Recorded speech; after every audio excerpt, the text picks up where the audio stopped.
This happened a few weeks ago during one of my night shifts at the hospital. I've been a nurse for years, and the night shift is like second nature to me. It gets dark and quiet. I hear machines beep and the faint sound of footsteps echoing in the halls. But one night, everything changed. I was walking down a long corridor, heading to room 217 when I noticed an empty room at the end. I felt a chill run down my spine. There was a tapping sound coming from inside. I stood frozen for a moment, my heart racing. I figured it was maintenance or something I could ignore, so I pressed on. But then things turned odd.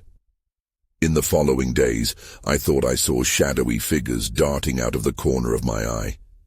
It felt so real, but I was also tired. One night, while checking on a patient, I overheard two nurses talking. They whispered about a patient who vanished years ago, never to be found. My stomach dropped at that. I felt uneasy for days. That night, as I turned back to the nurses' station, I caught another glimpse of a shadow. I looked again. Nothing was there except that empty room. The air felt colder. The tapping from before echoed in my mind. Was it a warning? A plea for help? I shifted my weight nervously. I should have gone back to my duties, but I hesitated. Curiosity pulled me in. Maybe I needed to know. I stepped closer to the doorway. Just then the tapping got louder and took on a rhythm. It sounded desperate. I felt panic wash over me, and I turned to flee. That's when I felt it. A cold breath against my neck. I spun around, expecting to see someone, but there was nothing there. Just emptiness that felt too oppressive. I was scared, really scared. I told myself it was all in my head, but dread settled in my stomach. I rushed back down the corridor to the nurse's station. My mind raced as I tried to process what just happened. Had I really felt something? I couldn't shake that dread. I told my co-worker, Sarah, about it. Her face turned pale. "You felt that too?" she whispered. I thought I was going crazy. It happens to others too. It dawned on me then that I wasn't alone. I wasn't imagining it. I never wanted to believe the stories, but there was something about that room. I felt a mix of fear and curiosity tugging at me, but I didn't want to go back. That night I stayed alert and close to the other nurses. But in between checking on patients, I kept glancing toward that dark room. My heart raced each time I thought about what might be inside. The tapping continued to echo in my mind, a haunting reminder I couldn't escape. I still hear it when I close my eyes at night, that desperate tapping. I wish I had ignored it and never taken a closer look. I don't think I'll ever fully understand what happened that night, but the fear of that cold breath still lingers. I'm not sure if I'll ever feel safe in that hospital again. The next night, I prepared for another shift, my heart still racing from my last experience. I tried to shake the fear, telling myself it was just my imagination. But as I walked into the hospital, that familiar chill wrapped around me again. I joined Sarah at the nurse's station. She looked just as uneasy as I felt. We exchanged glances but didn't speak about it. The air felt heavy, a quiet danger lurking in the shadows. As the hours passed, I did my best to focus on my patients, but I couldn't shake the feeling that eyes were watching me, especially when I passed by room 217. Around midnight, I was checking on a patient in the ICU when I heard a soft voice, a whisper drifting through the air. I froze. It was faint, barely audible, but it felt urgent. I stepped out of the room and strained my ears, trying to catch another sound. That's when I saw Sarah across the hallway, her face pale as she stared down the corridor toward the empty room. Her eyes were wide, and her lips moved as if she were murmuring something to herself. I approached her cautiously. "Did you hear that?" I asked in a hush. She nodded, her expression filled with dread. "It sounded like someone calling for help," she said, glancing back at the dark doorway. "I think we need to Before she could finish, the tapping returned, louder this time.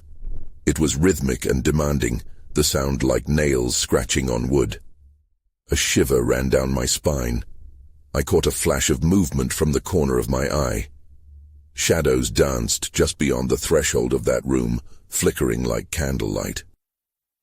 "Are you seeing that?" I whispered, my voice trembling. Sarah didn't reply. She was stepping closer to the room, her feet moving almost against her will. I gripped her arm, pulling her back. "Don't. We shouldn't go in there." But it was too late. She jerked free and walked right to the door. I felt panic surge through me, but I couldn't let her face whatever was lurking inside alone. The tapping echoed like a heartbeat in my ears. I didn't understand what drew her in. "Wait!" I shouted, but my voice felt small against the mounting dread. Just as we reached the doorway, the lights flickered overhead. For a moment, everything went dark. My heart raced, fear clawing at my throat. I stumbled back, and when the lights came back on, Sarah was gone. "Sarah!" I called, my voice now echoing in the silence. I stepped into the room, the chill seeping into my skin. It was empty, no sign of her. Just stark white walls and a solitary bed, untouched and waiting. I felt sick. My thoughts raced. That's when I saw it. A photograph lying on the floor, face down. I picked it up, my hands shaking. When I turned it over, my breath hitched. It was a picture of Sarah, but she looked different. Her eyes were wide, hauntingly hollow. Below her image was a date, a name, and a message that sent chills rippling through me. "Help me." Suddenly the tapping started again, louder than before. It felt like a warning, a summons. I realized then that I needed to find Sarah, but how? I stepped back, adrenaline fueling my fear. This was getting worse. Something was happening, and I needed answers. But that just made my heart race even faster. I was terrified of what I would find next. I stood frozen in that empty room, the photograph crumpling in my clenched fist. Every beat of my heart felt like a thunderous echo in the silence. I took a deep breath, willing myself to think clearly. I needed to find Sarah, but the thought of venturing into the unknown sent a wave of nausea through me. The tapping resumed, more insistent than before, pulling my attention back toward the doorway. I could feel something pressing against my chest, urging me to leave. I stepped out of the room, glancing both ways down the dim corridor. No one was in sight. The atmosphere felt thick, stifling, like the very walls were holding their breath. I hurried to the nurse's station, hoping to find someone who could help, or at least calm my racing mind. But the station was empty too, and the only sound was the distant whir of the machines. I could feel the panic rise again, sharp and cold. It wasn't just the fear of losing Sarah, it was the fear of whatever darkness was wrapping itself around this place. I took a deep breath and decided to retrace my steps to the ICU. Maybe Sarah had gone back there. As I moved through the corridor, I couldn't shake the sensation of being followed. The lights above flickered as if in response to my dread. I glanced over my shoulder, convinced I'd see someone behind me. But there was nothing, just the shadows blending into the night. When I reached the ICU, I peeked into each room, each one filled with patients oblivious to the chaos surrounding them. Not in any of them. Anxiety twisted in my gut. Maybe I should call for help. As I reached for my phone, the tapping returned, this time coming from the supply room nearby. I felt paralyzed but knew I had to investigate. I had to find out what was happening. I approached the supply room, my heart pounding in rhythm with the noise. The door was slightly ajar, and I hesitated for a moment. The thought of stepping into the unknown froze my feet to the ground, but the thought of Sarah's safety forced me forward. I pushed the door open slowly, the creak echoing sharply in the stillness. The room was dark, the only light coming from a flickering overhead bulb. My eyes scanned the area, taking in the shelves stocked with supplies. And then I saw her. Sarah was crouched in the corner, her back to me, facing a wall. Relief washed over me, but it was quickly replaced by confusion. What was she doing there? "Sarah," I called, stepping forward. She didn't respond. I felt a knot form in my stomach as I closed the distance. "Sarah!" She slowly turned her head, and my breath caught in my chest. Her eyes were vacant, just like the picture, those once vibrant features now still and hollow. "I'm here," she whispered, her voice barely audible. My heart raced as I approached her, my instincts screaming that something was very wrong. She shifted, her gaze fixed on something behind me, her expression one of terror. I turned, but the supply room was empty. I moved closer, desperate to pull her from whatever trance held her captive. "Sarah, we need to go." But she didn't respond. Instead, she began to murmur in a voice that wasn't her own, words laced with fear and an urgency I couldn't comprehend. "Help me. They won't let me go." A cold dread settled over me. I had a sinking feeling that whatever was haunting this hospital was now touching the very core of my reality. I'd come to help others, and now I needed help more than ever. Then, I heard it again. The tapping, but this time it was louder, more aggressive. It reverberated through the very walls of the hospital. It felt as if the building itself were alive, warning us. Before I could react, a gust of wind rushed through the room, slamming the door shut behind me. I gripped Sarah's arm, the chill of dread wrapping around us both. "Help is not coming," a voice hissed from the shadows. I felt my stomach drop. It was far from over. The voice lingered in the air like smoke, thick and suffocating. I tightened my grip on Sarah, pulling her closer as if by sheer force of will I could break whatever hold this place had on her. "Who's there?" I demanded, my voice trembling despite my efforts to sound brave. The shadows seemed to deepen, twisting into darker forms as I squinted into the gloom.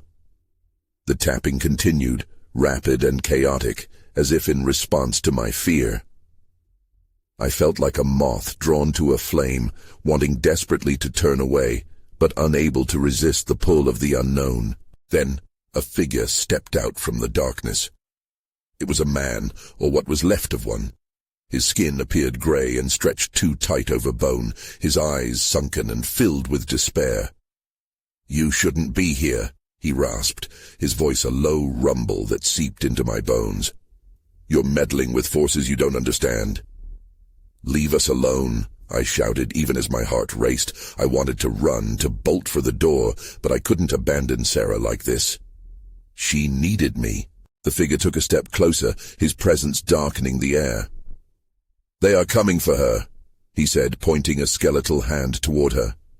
"Like they came for me." "Who's coming?" I pressed, desperation fueling my courage. "Sarah," he whispered. "She's marked." A chill swept through me. I glanced at Sarah. Her vacant stare seemed to flicker for the briefest moment, as if the real her was fighting to break free. I could sense the urgency pulsating from her even without the words. Suddenly, the overhead light flickered violently and then went out, plunging us into darkness. My heart stopped.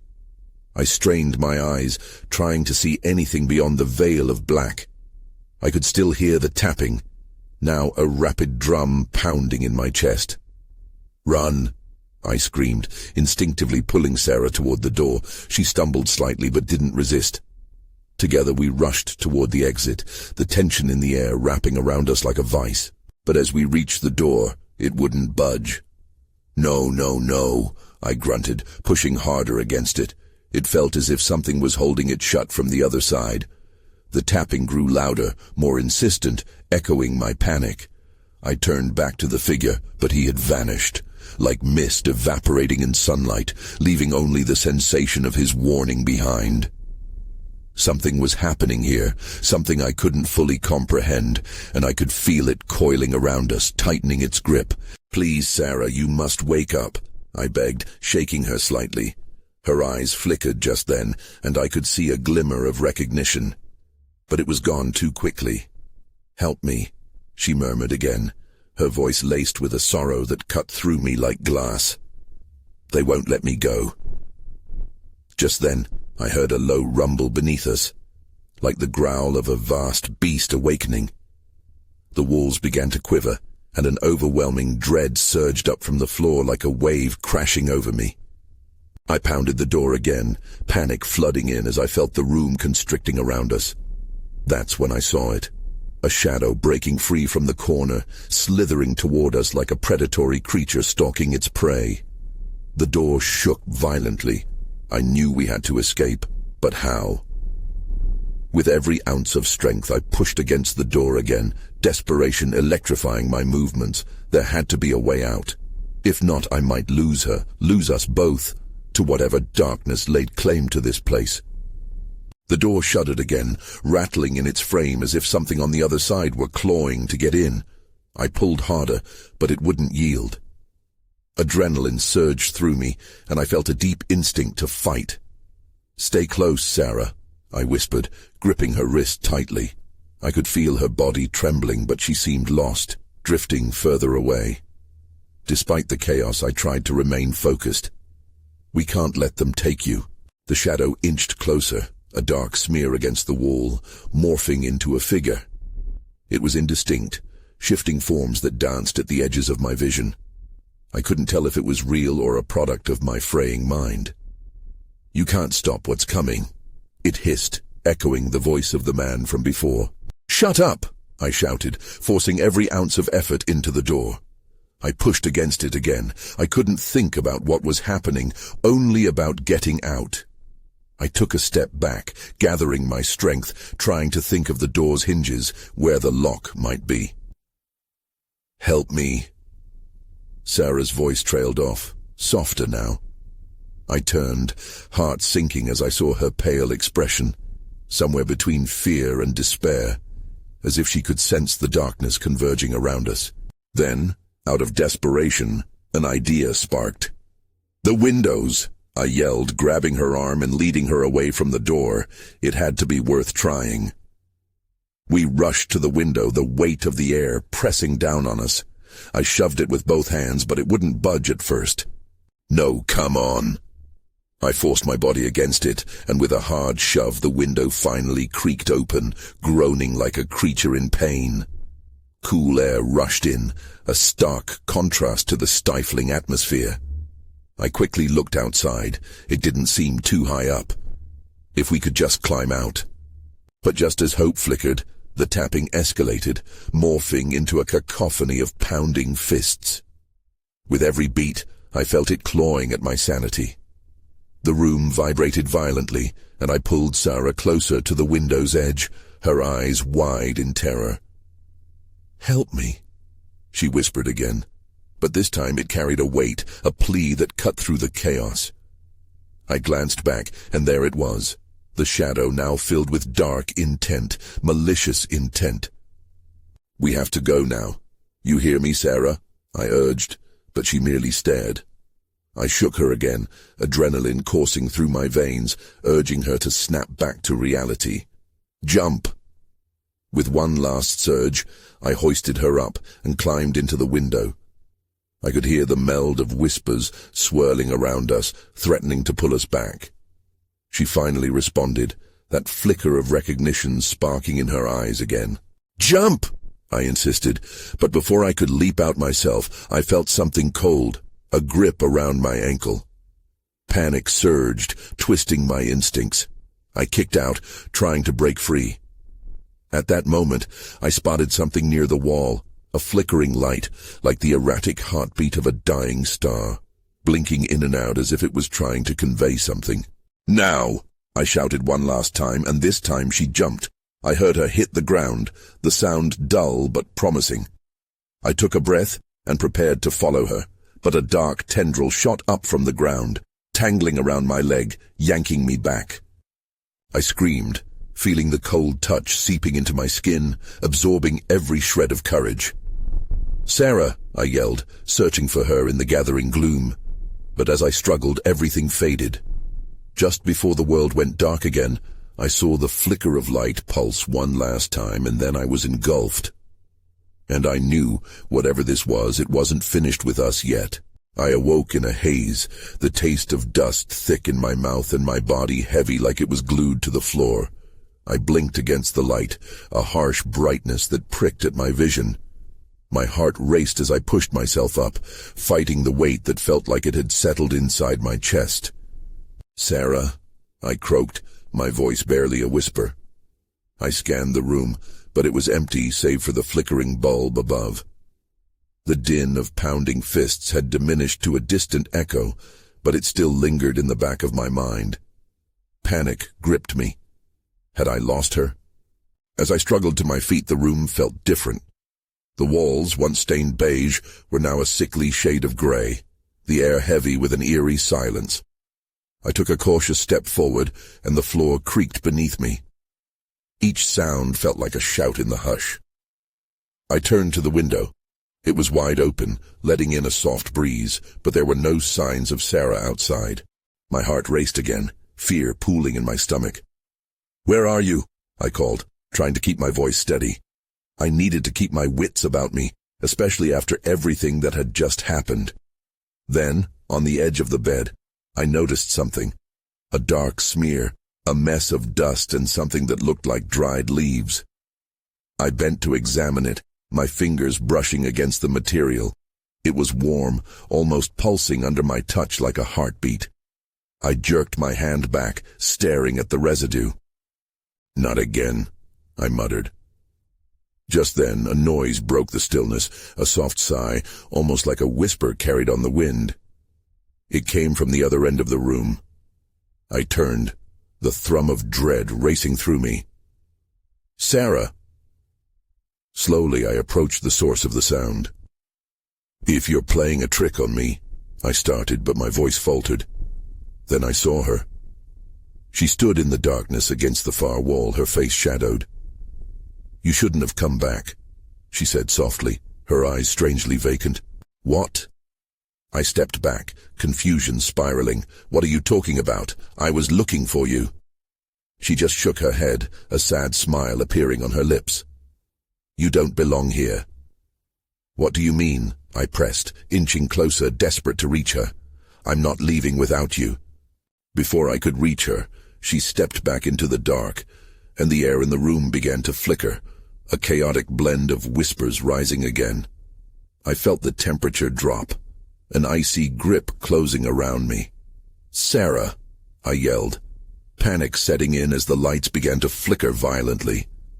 That's when I saw it, a figure emerging behind her, the same shadow I had fought against before. It loomed larger than ever, its form twisting and writhing like smoke. The grip of dread shot through me, clawing at my mind. "Sarah, run!" I shouted, but she stood completely still, staring into the darkness with an expression I couldn't place. Was it fear, acceptance, or something deeper? The shadow rushed toward me, tendrils reaching out. I was frozen, paralyzed by confusion and terror. As it reached for me, the last thing I noticed was that flickering light again, pulsing as if trying to explode before everything went dark once more. I knew then that this was only the beginning. Whatever was happening, it was far from over. When I came to, I was back in that same dim room. The air was thick and stagnant, but the dust had settled. My pulse hammered in my ears, drowning out all other sounds. I groaned, lifting my head to take in the surroundings. Sarah was gone. Again. I forced myself to sit up, each movement deliberate as if the weight in my chest had returned. I scanned the room, hoping for a sign of her.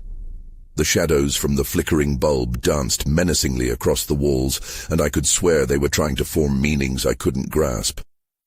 "Listen, wherever you are, I'm not leaving without you," I shouted, my voice echoing back to me. It felt pointless. I was talking to the walls. The chill in the air prickled my skin, and I couldn't shake the feeling that eyes were watching me from the dark corners. I needed to get out, find Sarah, whatever it took. Slowly, I stood on shaky legs. The room swayed, but I steadied myself against the edge of the bed, searching for a way to escape this nightmare. I glanced at the window again. It was still open, and I moved toward it. Maybe I could climb down. As I reached the frame, I felt a rush of wind. It swept through, sending the loose papers on the nightstand flying. My heartbeat quickened as a sharp sound pierced the silence, a thud coming from somewhere deep within the house. "Is someone there?" I called, adrenaline sharpening my focus. No response, just the echo of the sound reverberating through the room. With nothing else to guide me, I followed it, heading out of the room and into the dim hallway. The walls felt closer now, like they were closing in on me. I moved carefully, trying to listen, but the pounding in my chest drowned everything out. Each creak of the floor amplified my anxiety. Sarah. I tried again, but the name barely formed in my throat. I was afraid of what I might find. As I followed the sound, I stumbled into the living room. Papers were strewn across the floor, evidence of chaos. My heart sank. I knelt to pick one up, scanning the words. Notes about patients, scribbled warnings. One caught my eye. "Beware the shadows. They take what's already broken." What did that mean? I felt a sudden coldness wrap around me. Was it true? Were the shadows somehow linked to what was happening to us? I pressed the note to my chest, the fear coursing through my veins. The thud came again, this time louder. It sounded like it was right behind me. I whipped around, but there was nothing to see, only darkness. I was alone. Suddenly, a bright flash lit up the room, and I saw her, Sarah, standing just beyond the doorway, her expression hauntingly peaceful. Before I could call out, she whispered, "You shouldn't have followed me." Everything froze. My heart sank as shadows loomed behind her, twisting and writhing in a way I couldn't comprehend. Was she warning me, or was she part of the danger? I felt a sudden pull to step forward, but I hesitated. Before I could make a decision, the shadows lunged, and a darkness swallowed her whole. The last flicker of her figure vanished, leaving me standing in a void of silence. The silence shattered as a desperate scream echoed through the house. "Please, just let me find her," I shouted into the nothingness, but the only reply was the darkness, waiting. I couldn't breathe. The air had become thick and suffocating, tangling around my throat. I staggered backward, heart racing, and nearly tripped over the scattered papers. What just happened? Had I really seen her? I forced myself to focus. I needed to find Sarah, and standing here wasn't helping. I turned back toward the hallway, but dread consumed me. Each step felt heavier. The shadows still loomed large in my mind, and an icy dread crept over my skin. I crept tentatively, skirting the edge of the living room toward the kitchen. The faint sounds of the thuds echoed again, making my heart throb louder. They seemed to guide me, urging me forward even as I felt the urge to run back. I had to know what was causing them. The kitchen was in disarray. Dishes lay shattered on the floor, remnants of meals long forgotten. As I stepped inside, I noticed something shiny beneath the table. I knelt down to pick it up. It was a small knife, with dried blood at the tip. Panic surged through me, and I dropped it like it burned. What had happened in this place? My mind raced. I needed to search for anything that could help me understand what was going on. I edged toward the back door, hoping it might lead me to safety, or at least out of this awful house. Then I heard the voice again, softer this time. "Help me." It sent chills racing down my spine. It was Sarah's voice. I couldn't give in to fear now. I took a deep breath and forced myself to follow the sound into the darkened hallway. The shadows stretched out, seeming to reach for me as I pressed forward. I could hear her clearer now, just beyond the bedroom door at the end of the corridor. "Sarah," I called, rushing toward the door. I gripped the handle, hesitating one last time. What if the shadows were waiting for me? With a sudden burst of courage, I twisted the knob and pushed it open.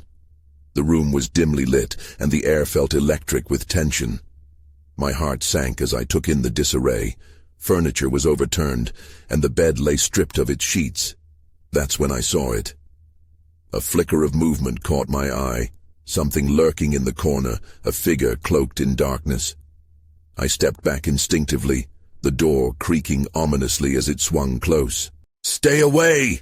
I shouted, all bravado fading. The figure shifted, inching closer, its form barely discernible against the void. I turned to flee back down the hallway, but froze when I realized I had no way out. The shadows seemed alive, surrounding me, pushing closer with every breath I took. They whispered my name, a cacophony of voices that all echoed with a singular desperation. Then, out of the thrumming silence, a blinding flash illuminated the room. For a split second I saw Sarah again, behind the figure. She reached for me, crying out, "Please don't go." Everything went dark again, and I felt a presence gripping my arm, a cold, vice-like hold. In that moment I was no longer alone. The lights flickered back on and I was face to face with the figure. Its eyes were voids, and the shadows churned with terrifying intensity behind it. I was trapped, lost in a labyrinth of darkness, with no escape in sight. Then it spoke, its voice chillingly calm. "You shouldn't have come here." Before I could respond, everything shifted again, and the world around me began to dissolve into nothingness. I felt the world collapse around me, as if the very air had been siphoned away. One moment I was in that oppressive, shadow-filled room, and the next I was standing in an empty hospital corridor. The sterile smell of antiseptic filled my nostrils, mingled with that sickly sweet undertone of despair.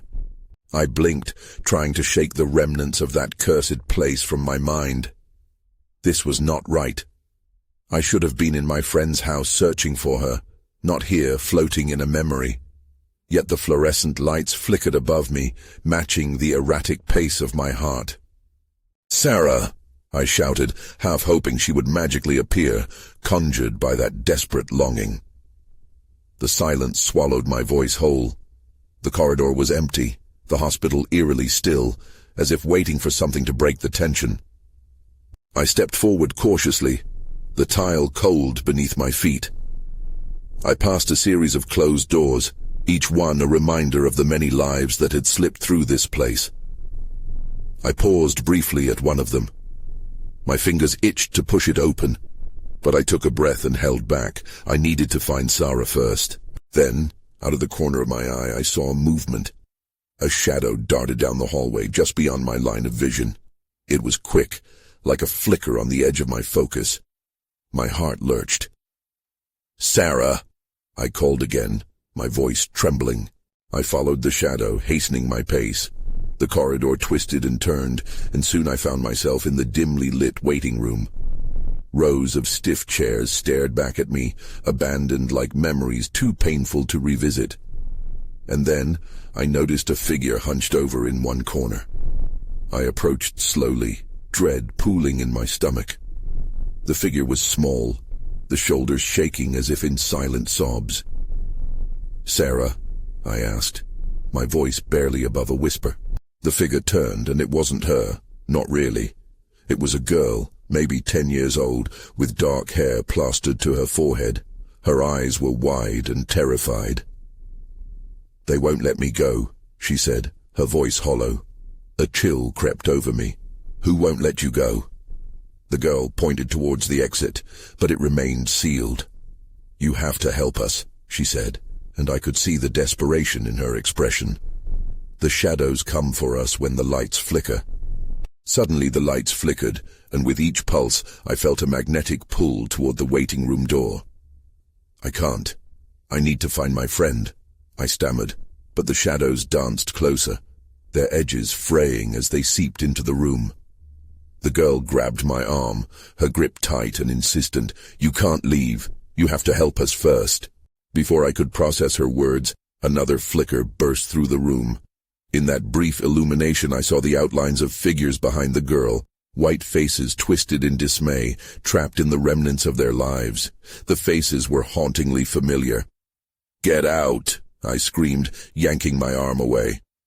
I stumbled backward, the shadows reaching for me hungrily. I turned and bolted from the waiting room, my heart pounding as the world around me warped violently. I closed my eyes as I ran, desperate to escape the darkness. I heard echoes and whispers trailing behind me, all chanting my name in unison. Something was wrong. So wrong. I burst through another doorway, this one leading to a small, dimly lit room. A single bed sat against the wall, sheets rumpled, and the air in here felt charged. Someone was in the bed, and though I wanted to look away, something pulled me closer. I had no choice but to look, and when I did, my breath left me. Sarah lay there, pale and still, her eyes flickered open. "You came," she murmured, but something in her gaze sent ice through my veins. "Sarah," I called, rushing to her side, but as I reached for her, the shadows began to surge back, swallowing the light whole. "Don't let them take me," she cried, and in that moment I realized I wasn't the only one trapped in the dark. The room began to spin, and I could feel the tug of the shadows growing stronger, as if they were forming a desperate bond with both of us. I had to act fast. Either I would find a way to save us, or become another whisper in the darkness. I felt the shadows intertwining around us, a suffocating darkness that held promises of despair. Every second spent beside Sarah felt like a slice of time plunging us deeper into the abyss. "I'm not leaving you," I yelled over the rising cacophony of whispers, yet doubt gnawed at me. "Please, don't let them take me," Sarah whimpered, her voice tinged with fear that twisted my insides. I glanced back to the doorway I had just fled, but the passage had become shrouded in a swirling veil of darkness. The flickering bulb above us cast a frail light, but it was becoming less and less reliable. With renewed desperation, I clutched Sarah's hand tightly, trying to anchor her to this reality. "We need to move." But before I could pull her up, I felt a jolt, a cold grab of shadows at my ankles, wrapping around my legs, pulling me down. "No," I shouted, kicking and struggling against it, but my resolve began to wane as dread settled in. "Just hold on." The presence behind us split open with cries, shrieking that reverberated through the room and burrowed into my mind. "You must give yourself up. She belongs to us." "Never," I shouted, feeling a surge of adrenaline drown out the shadow's chilling invitation to surrender. I looked down at Sarah, whose eyes reflected the flickering light in horror. "Fight them, Sarah. You're stronger than this." For a moment her expression flickered again, and I could see a flash of the Sarah I knew, the strong, courageous woman who fought for her patients every day. But the shadows were relentless. "Help me," she uttered again, but this time it felt smaller, more distant. "I won't let you go," I bellowed, bracing my shoulders against the weight that threatened to drag us both into despair. I thought of that little girl in the waiting room, the innocence that echoed with the same haunting loneliness. "Listen to me, Sarah. We can't let them win." With every ounce of strength, I grasped her hand tighter, channeling my will against the ink-black shadows. "We have to break free together," I declared, trying to drown out the nightmares trying to pull Sarah into their depths. Suddenly, in that moment of clarity, I thought of the flickering light above us, pulsing with life amidst the chaos. "Sarah, on the count of 3, we jump together. We pull ourselves out." She blinked, a brief spark of clarity igniting in her gaze. "Okay," she mouthed hesitantly, as if gathering her heart to respond. 1, 2, 3. With a deep breath, we leapt together, our bodies colliding with the cold air, but as we thrust ourselves upward, the shadows clawed at us desperately. They thrashed like wild beasts, but I squeezed my eyes shut, willing every thought towards breaking free.